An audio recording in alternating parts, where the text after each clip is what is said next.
Here's the story of the Old Garden. A South Korean political prisoner named Hwang is released after 18 years in a cell.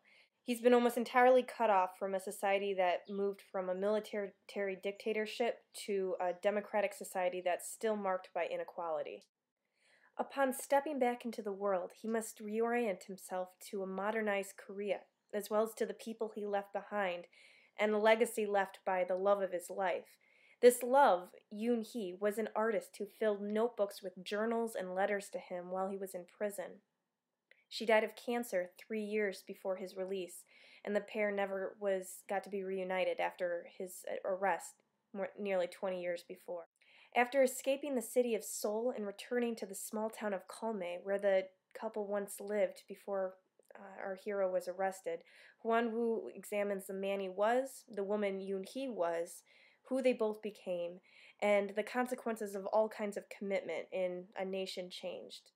It's especially notable that The Old Garden was the first work published by South Korea's eminent author Hwang Sok-yong after he himself was released as a political prisoner in 1998. A longtime political activist, the author was also a veteran of the Vietnam War, drafted into a corps that was responsible for cleanup, or cleaning up the evidence of civilian massacres for the American Army.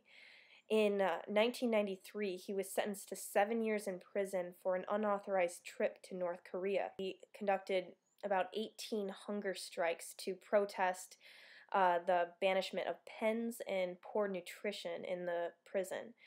He was released by South Korea's newly elected president in 1998, buoyed by a huge international outcry on his behalf, led by PEN America, Amnesty International, among other organizations.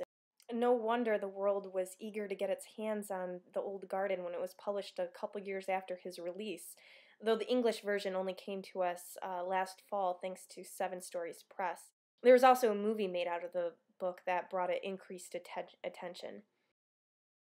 For me, the most moving scene in the book happens fairly early on.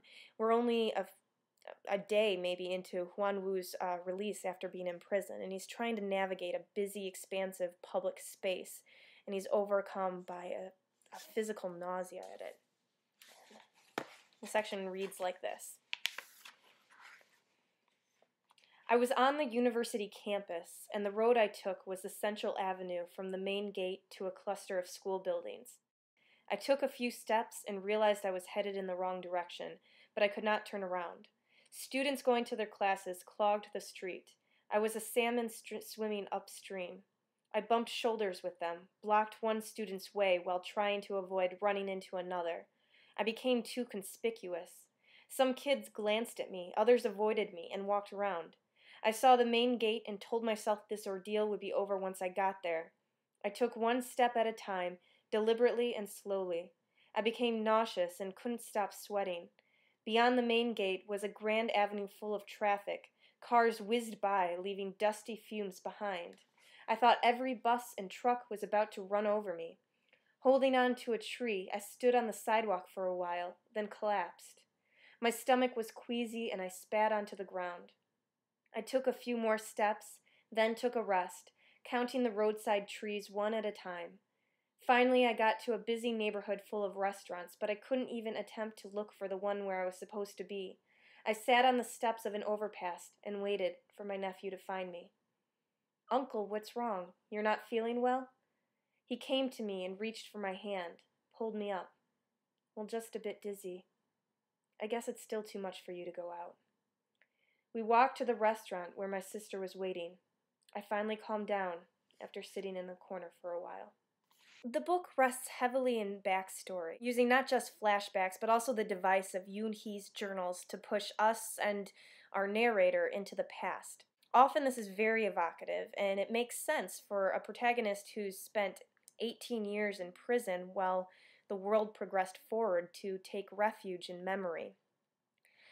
But sustained over so long of a novel, it clocks in at more than 500 pages, it got to be a bit much, and this reader, at least, got restless.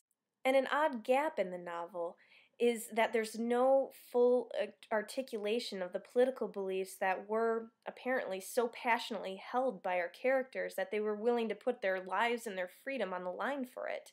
There's allusions to it, it's referenced, but no expansive vision. We know our hero participated in the Gwangju uprising. We see interesting machinations of the underground organizers who resisted the government. But this first person narrator never really gets around to explaining what he believed and why. Besides being curious about it, so much rides on his beliefs and his activism. But when we meet him, 18 years after his incarceration, any political and social belief seems to be beside the point. And perhaps for him, at this point in his life, it is. Nevertheless, wouldn't he brood upon the beliefs that he once had and fought for, especially after he emerges into a society that changed so drastically while he was cut off from it? Wouldn't he compare it to what he once hoped for or feared? Wouldn't he critique his beliefs, especially as he comes to term with what he lost on behalf of them? And especially for a novel set so decidedly in memory, wouldn't these beliefs emerge even if incidentally? I would think so, but in The Old Garden, they don't. For Huan Wu, any beliefs he has are so ingrained as to not need any kind of articulation. His actions, then, in both the past and present, take on an automatic quality that I found myself not quite buying.